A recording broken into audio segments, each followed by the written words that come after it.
What's up, guys? Welcome back to Newswave. So yesterday, we had talked about Sony working to produce another million or so PlayStation 4 consoles throughout 2022. Well, now we have an official statement from Microsoft with their plans for the Xbox One, and surprise, surprise, they're ready to leave that console behind. We'll go over that one here today. Also, we are going to be talking about a patent that's popped up once again online, seemingly pointing towards backwards compatibility for the PlayStation 5, of course, leading into that announcement for Project Spartacus. And we're also going to be talking about Pokemon Legends Arceus. A new gameplay trailer appeared online, and I gotta say, I'm getting a bit more hyped up for this game. Guys, if you enjoyed these videos, make sure that like button helps out a ton. And if you're new here to the Spawnwave channel, make sure you subscribe down below and ring that notification bell so you can keep up to date with all of the uploads here on the channel. And we're going to start today with Hitman. Specifically though, Hitman Trilogy, which was announced yesterday. We can see this tweet from IO Interactive, saying Hitman Trilogy includes all 3 games from the world of assassination. Available digitally on January 20th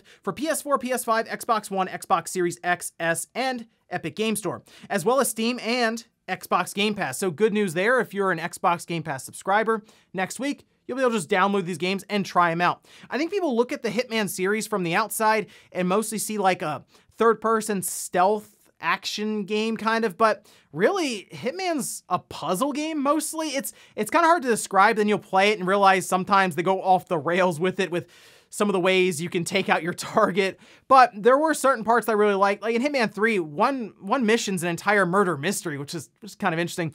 Now, I will say they are still releasing content for this series, so kind of makes me think that in like a year or so, they'll have like a definitive trilogy. But I mean, if you're on Game Pass, like you're already subscribed to it, it's certainly worth, I would say, downloading and trying these games out to see what you think. Also, we did get an announcement kind of out of left field for My Hero Academia. Now, one kind of game I would like to see out of that franchise is similar to what we saw with Dragon Ball Z Kakarot. I think Kakarot had the right idea with it being more of like a single-player adventure action RPG, and I would like to see something like that from My Hero Academia. But what we got yesterday was a Battle Royale game. Yeah, you can see this from Gamatsu. Says, free-to-play Battle Royale My Hero Academia titled Ultra Rumble, announced for PS4, Xbox One, Switch, and PC. You can see some of the images of the magazine where it was announced here. It does look like this is going to have 24 players, and it says in a rumble for multiplayer action, and I get it. Bandai Namco is looking at this as a good way to have a service-based game. I mean, Battle Royale still very popular online, and they're thinking, well, we'll use My Hero Academia. That's a good way to pull people in because of how popular the series is now. I just think they could do a lot more with the series. Again, similar to what we saw with Dragon Ball Z Kakarot. We've had My Hero games in the past. They just haven't been the best quality, and I just feel like they could do a lot more with it. But for now, they say they're going to have a closed beta coming soon, so keep an eye out for that. Oh, and yesterday was January 13th, which marks the closure of the legacy Halo servers for multiplayer, and that includes Halo 3. I mean, you can see this chart here was put out by 343 last year, going over kind of the discontinuation of these multiplayer servers. And yeah, obviously a lot of memories are being brought up online as people kind of hang out and talk about their favorite times with Halo 3 as the servers closed down. And I mean, 2007, this game was a massive launch. I mean, this might have been one of the hypest launches I've ever seen in gaming. Halo 3 was huge at the time. I mean, Halo Infinite was, people were really excited for that, but like Halo 3 was next level. If you were there at launch, you know exactly what I'm talking about. And I spent thousands of hours with a bunch of friends playing Halo 3 multiplayer like every single night. You can still play Halo 3 on the Master Chief Collection. Not quite the same, however, when it comes down to the playlists and the rankings and all of this. So certainly end of an era for what was, I think, one of my favorite times in gaming with Halo 3 when it released. And guys, with some of the quick news out of the way, let's get into the bigger stuff. Let's start right away with Sony and backwards compatibility for the PlayStation 5. We can see this tweet that was posted up by Sean saying, new Sony patent sure sounds like he's nailed backwards compatibility for older PlayStation consoles. Now, if we jump over to this patent, it's titled Backward Compatibility Through Use of Spoof Clock and Fine Grain Frequency Control. We can see Mark Cerny at the top there. Obviously, very smart guy, because if you read through like the abstract and everything about this patent, there's a lot here, obviously. And for the most part, from what I've been able to gather, and anyone who's very familiar with this stuff can let me know in the comments, mostly talks about how they would work to alter the frequencies to more or less be able to run some of those older titles from different systems correctly. And this leans into the idea of, yeah, there being backwards compatibility for the PS5, which once again leads us to Project Spartacus. I will say though, this patent has actually been updated quite a few times. It's not a new patent.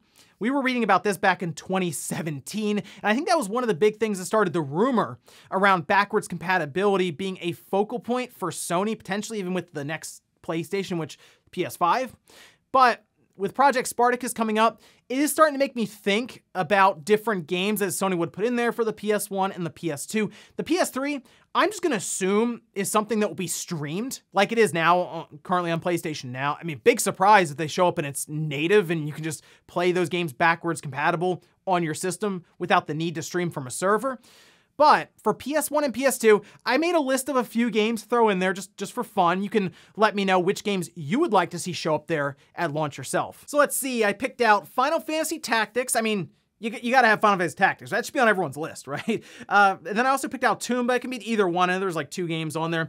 Xenogears, then I grabbed Soul Reaver and Parasite Eve. Once again, either one, you know, just go and throw both of them on there, why not? For PS2, I picked out God Hand because I think that was a very underrated game when it released, and it got beaten up in reviews, and people just look back on it very fondly now. Mortal Kombat Shaolin Monks, which is an awesome take on the Mortal Kombat series, and it's co-op. You can play all the way through it with a friend. Really, really cool there. Ico, because it's a classic, obviously.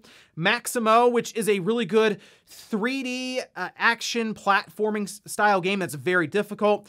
Tekken 5, should throw a fighting game in there, it makes sense. Shadow Hearts, another underrated RPG that more people should play. And then I did pick a launch title just for fun. I grabbed Orphan, and the reason I grabbed it is because it's not necessarily a good game, it's really not, but it shows how far the PlayStation 2 came during its generation. I mean, you look at Orphan, then you look at Shadow of the Colossus, and you're like, wow, there's a lot of advancements made over that time. But at this point, I think I'm just ready to find out what Sony has in store with us for this new subscription service that'll merge PlayStation Now and PlayStation Plus. They've started to pull PlayStation Now cards out of retail stores, so it does appear they are gearing up for an announcement, and I think we're gonna find out about this thing maybe even through just a blog post and a press release. Could happen by the end of this month or early February, so I guess look out for that, and let me know which games you would like to see there at launch down below for the PS1, the PS2, PS3, or even PSP. All those were named in the Bloomberg report, so exciting stuff. Here's hoping we find out more about this here pretty soon. Next up, let's talk about Microsoft and their Xbox One system. Obviously, this is their last gen system. They are now producing the Xbox Series X and the Series S. They've been able to get Series S systems in stock enough for them to appear in brick and mortar stores, which is good for people just looking for some way into the next generation. The Series X, unfortunately, is very similar to PS5, where it's just difficult to find at all.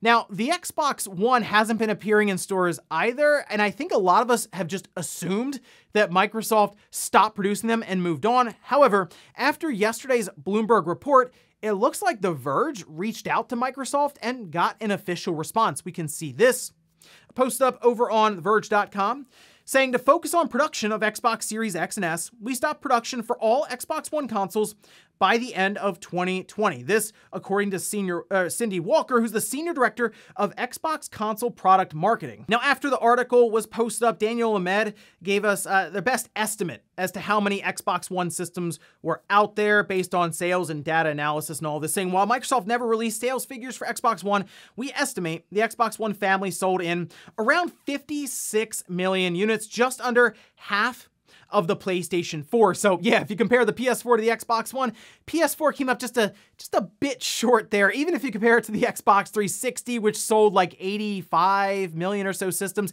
yeah, a bit of a downtrend there to the Xbox One. Although with the Series system, right now it's the fastest selling Xbox currently, but again, that's over the Xbox One, which actually got off to a pretty quick start. So we'll see how the Series continues to trend throughout the next couple of years. I'm not surprised to hear that Microsoft is just moving away from the Xbox One, and they started doing it at the end of 2020. I don't really know why they would need the Xbox One anymore. At least the PS4 serves some sort of purpose because it's $300. the Xbox One was like $300 on store shelves there for a while. So you have a $300 Xbox One, a $300 Series S that is finding its way into stores. Like, no one's really buying the Xbox One. You would most likely look towards the Series S, especially since Microsoft is looking to push you towards Game Pass as much as possible. And you have an all-digital system, and then a system that takes physical discs. Yeah, they'd rather produce the all-digital one at $300. And of course, it's being pointed out by many people online that it's interesting that Sony is really leaning into cross-gen so far to start this generation, where Microsoft has discontinued the Xbox One like a year ago and is now moving into just Xbox Series only games starting this year. So it'll be interesting to see how this continues along, especially as we get towards the end of this year, and maybe Sony then just completely moves on from the PS4 after God of War releases. People were pointing out, yeah, Sony still produces their older systems even when their newer one comes out, but they don't develop for them through cross-gen. This is new for Sony to be doing this with the PS4 and the PS5. That could be because the architecture matches up much better than it ever has, but I think a lot of it really has to do with the PS5 being so supply constrained that Sony just has no choice because these games are becoming so expensive to make. But there we have it, the Xbox One discontinued, the PS4 still rolling along. Next up, let's talk about Pokemon Legends Arceus. Now, I've been keeping an eye on this game because it's interesting to see Game Freak and the Pokemon Company try something completely new with basically their A-team in a big-time Pokemon game. And the one thing I've been curious about is the exact gameplay loop, because they've shown it in bits and pieces and we've been trying to sort of figure it out. But yesterday, they released just like a 13-minute trailer going over it completely, even sitting down and showing you how a mission might play out. You can see some of it here, and starting off with the obvious thing is this is a prequel, so you're going around with these, as they say, like brand new mysterious devices called a Pokeball, and you're going around capturing and cataloging different Pokemon. I do like the animation when you catch one. It sends kind of like a firework off of the Pokeball because they're so new. They don't, I guess, have the light on the front that would normally kind of go green when you catch them. So, I mean, that was kind of fun there. But they did show kind of the integration of seeing the different Pokemon in the overworld and then transitioning into a turn-based battle, which looked a bit more seamless than I was expecting, to be honest there. And then they also show you going around capturing different Pokemon, using your Pokemon on the fly to do things like knock against trees to have things fall out of them and complete other tasks in the overworld itself. They did show you kind of traversing with different options for Pokemon and I guess mounts that you'll collect as you go through as well. And they sat down and showed you how a mission will take place, which they have main missions for progressing the story itself, and then side quests that I guess will just get you different rewards as you decide to play through them. The one they showed was you just going out, capturing a Pokemon, and then you just brought them to the person to show them off. So I kind of feel like some of these side quests will just be, go capture this Pokemon, bring them back to me. That might be where we are with it. But then they show like the alpha Pokemon. They're these big angry looking Pokemon that will knock you out really easily. And then they showed off some even larger boss Pokemon where they sort of showed you just throwing stuff at it to knock down what was basically a health bar, and then you would occasionally battle with a Pokemon against it to knock it back to the point where you can just start throwing stuff at it and knocking its health bar down. The one part that seems to have drawn up some controversy though, and a lot of discussion, are the visuals. And yeah, I'll say sometimes I look at the visuals, like when they're playing the graphics, and I'll be like, oh, it looks pretty cool. And other times, it looks pretty bad. I feel like I have to just get this game, play it on my TV, and see what I think there rather than going through a YouTube video or a stream. It's just, at times, yeah, you do get those low textures on the ground or the walls or mountains or anything like that. But then other times, you get really nice colors that pop off the screen when they're rotating the camera just right. So I think the biggest part for me is it just looks really bland at times, is it? But from what I can tell, this is a step, I think, in the right direction for the Pokemon Company and Game Freak because it's different. Something I said a while ago, and some people weren't happy with me saying, was the traditional Pokemon setup was getting a bit old, a bit stale, and I like them stepping out of their comfort zone to try something new here with Pokemon Legends Arceus, and we'll see if it works out for them. I mean, we'll probably be getting reviews in like, probably what, 10 days or so, and then we'll see what sales numbers are behind a single Pokemon release, not a dual Pokemon release that, yes, does work to inflate those numbers. So at least I, right now, am getting more excited around Pokemon Legends Arceus coming out later on this month. And in our last bit of news, let's talk about Grand Theft Auto 6, specifically when we could be seeing this game come out, because we talked about Take-Two buying Zynga. Well, they had a lot to say about their financials over the next couple of years and some of their expectations around sales and growth. Well, we can see this posted up by Arceus, where it says Take-Two may have signaled this week that the elusive Grand Theft Auto 6 will be released by early 2024. Stock analysts are getting that from Take-Two executives' assertion Monday that the company's compound annual growth rate through 2024 will be 14%. To put that into perspective, Doug Kreutz translated the numbers, which anticipate some $9 billion in gaming-related transactions. Now, the fiscal year for 2024 goes from April 1st, 2023 until March 31st, 2024. I think then setting up Grand Theft Auto 6 to come out holiday 2023. That will be 10 years after Grand Theft Auto 5 released back on the Xbox 360 and the PlayStation 3. That means that, yes, it did indeed miss an entire generation of systems with the Xbox One and the PlayStation 4. I do believe they are targeting just next-gen consoles then. I mean, you can't really release it at the end of 2023 and then be like, oh yeah, it's also going to be on the Xbox One. We just talked about how Microsoft moved on from the Xbox One at the end of 2020 when it comes to manufacturing. But the expectations around this game, if it's really being revealed 10 years or coming out 10 years after GTA 5, will be sky high, to the point where I do wonder if they can reach that level. But one thing's for sure, when they do finally announce this game and they show it off, one, I think it'll look good. I think it'll be high quality. But two, it'll probably break the internet. There's just so much anticipation around GTA 6. It's been rumored for years now, so I'm looking forward to it. And I think this makes a lot of sense just based on where Take-Two is right now with the financials that they are talking about with Zynga. But let me know your best guess for when you think GTA 6 is going to come out and if it'll be able to reach that level of hype that's been building for years now. And before we go to the comment of the day, we're taking a little poll that I posted up yesterday, where I asked if you picked up a next-gen Xbox, which one did you get? 74% said Xbox Series X, 26% said Xbox Series S. And that's interesting because I do believe that the Xbox Series S is selling more than the Xbox Series X. I mean, the split probably in favor of the Series S right now, but I'm sure a lot of viewers here are more on the enthusiast side, obviously much more plugged in than the average consumer who may just look at the Series S and be like, cool, that Game Pass, good Fortnite box, that'll work. But still though, looking at this, I am curious how this will change. Maybe I'll run a poll in like a year or two with the exact same question and see how much it moves. And we'll finish up with the comment of the day as you're seeing here. This is from Brick saying, did you guys notice that this scalping thing only took off when Sony and other retailers went online? When I bought my PS4 in a real-life retail store at launch, they had a 1 per customer limit at the time and employees enforced it. Put simply, it's hard to scalp when you have to go through an actual physical checkout and the store enforces a limit. I can tell you with the PS4, there were still a lot of scalpers. The thing was selling for twice its value easy. It was probably like $1,000 even online for the PS4. But it didn't continue for as long as the PS5 and the Xbox Series have now. I mean, after like a year, it started to subside a bit as Sony was able to get more stock into physical stores.